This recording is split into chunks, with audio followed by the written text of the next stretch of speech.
Friends, आप सभी का मनीष क्लब पर स्वागत है। और आज हम बात करने वाले हैं आपकी कक्षा 11वीं के जीव विज्ञान के पेपर की, जो कि आपका अर्धवार्षिक मोस्ट इम्पोर्टेंट पेपर है। और साथ ही आपका जो इस पेपर में पूर्णांक है वो आपका 70 नंबर का रहने वाला है। एक तो लाइक और शेयर ठोक दीजिए, महाकाल का दबा के लाइक और शेयर ठोक दीजिए। पूरा साल मेहनत करता हूं आपके लिए बेटा, ऐसा नहीं चलेगा, ऐसा नहीं चलेगा। और आपको इस पेपर में समय 3 घंटे का मिलने वाला है। और दोस्तों, आपको कुछ पेपर में निर्देश भी रहते हैं जो आपने कभी नहीं पढ़े होंगे, कि आपको जो पेपर में क्वेश्चन आते हैं उनको पूरे क्वेश्चन को आपको करना पड़ता है और कोई भी क्वेश्चन ना छोड़ें। स्टूडेंट, जिस प्रकार से भी आपको क्वेश्चन आए वो आप लिख देते हैं, क्योंकि जो आपकी कॉपी चेक होती है उसमें सर लोग ये देखते हैं कि आपने कुछ लिखा है या नहीं है। यदि आप लिख देते हैं तो आपको नंबर गारंटी के साथ मिलते हैं। तो स्टूडेंट्स, ये पेपर जो मैं आज हम पेपर की बात करेंगे तो ये आपका मोस्ट इंपॉर्टेंट पेपर है, जो कि आपकी जीपीएच यानी प्रश्न बैंक से बनाया गया है। और स्टूडेंट्स, इस पेपर को पढ़ लेना है और साथ ही आपको अपने नोट्स को पढ़ लेना है, जो कि अर्धवार्षिक जीव विज्ञान का आपने नोट तैयार किया है उसका रिवीजन भी कर लेना है। तो आपके काफ़ी अच्छे मार्क्स आने वाले हैं। तो स्टूडेंट्स, चलो वीडियो को शुरू कर लेते हैं। आपका पहला क्वेश्चन है, सही विकल्प चुनकर लिखिए। मैं आपको इसमें सॉल्यूशन देते जाऊंगा, आप टेंशन न लें। और जो आपका पहला क्वेश्चन है, पृथ्वी पर सबसे अधिक प्रकाश संश्लेषण होता है, तो इसमें आपका हो जाएगा शैवालों द्वारा।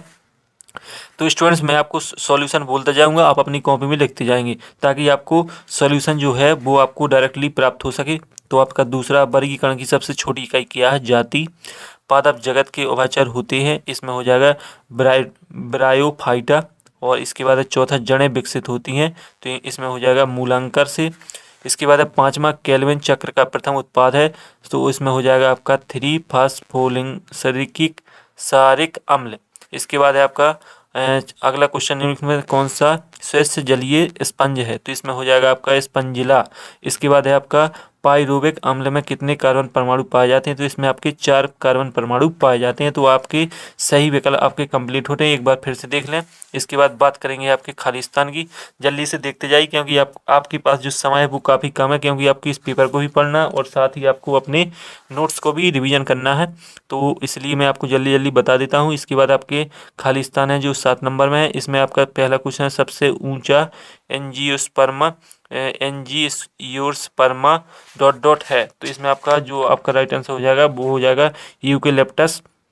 इसके बाद है आपका जल संवहन तंत्र संघ की विशेषता, तो इसमें हो जाएगा आपका एकाइनोड मेटा। इसके बाद द्विबीजपत्री पौधों की पत्तियों में डॉट डॉट सिरा विन्यास पाया जाता है, तो इसमें हो जाएगा जाली कावत। इसके बाद है रक्षक कोशिका डॉट डॉट पाई जाती हैं, तो इसमें इसमें होती हैं हार कोशिका। इसके बाद है डॉट डॉट को कोशिका द्वारा ऊर्जा घर कहा जाता है, तो इसमें हो जाएगा माइटोकॉन्ड्रिया। कार्बोहाइड्रेट के श्वसन गुणांक का मान डॉट डॉट होता है 1।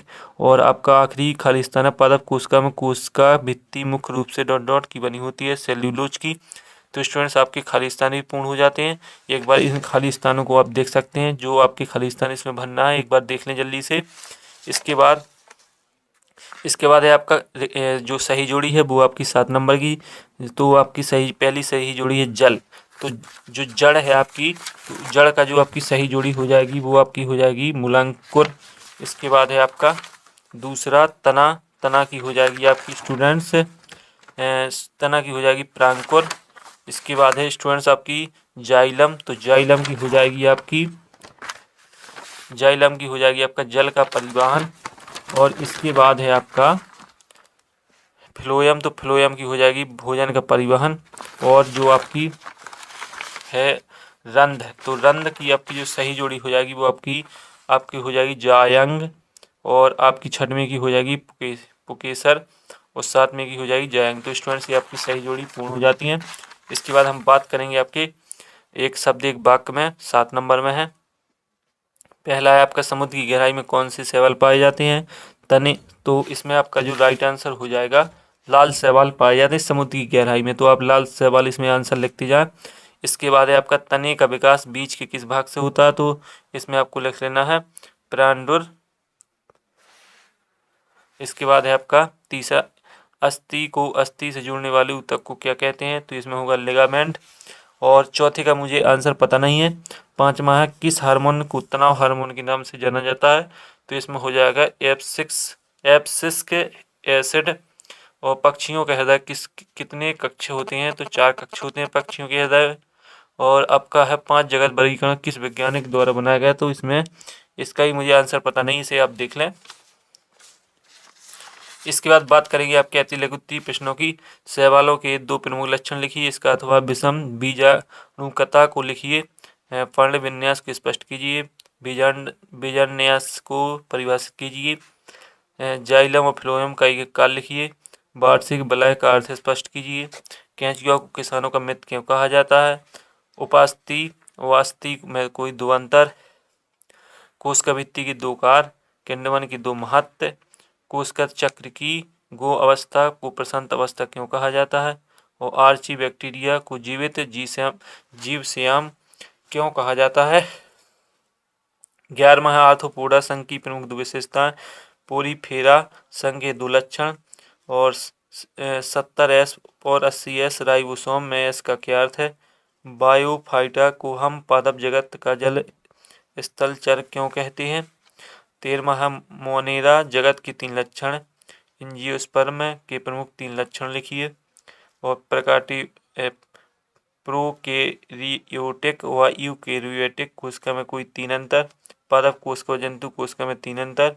ऑक्सिन हार्मोन की 3 कार। साइटोकाइनिन हार्मोन की 3 कार। और ग्लाइसोसिस की क्रिया को बताइए।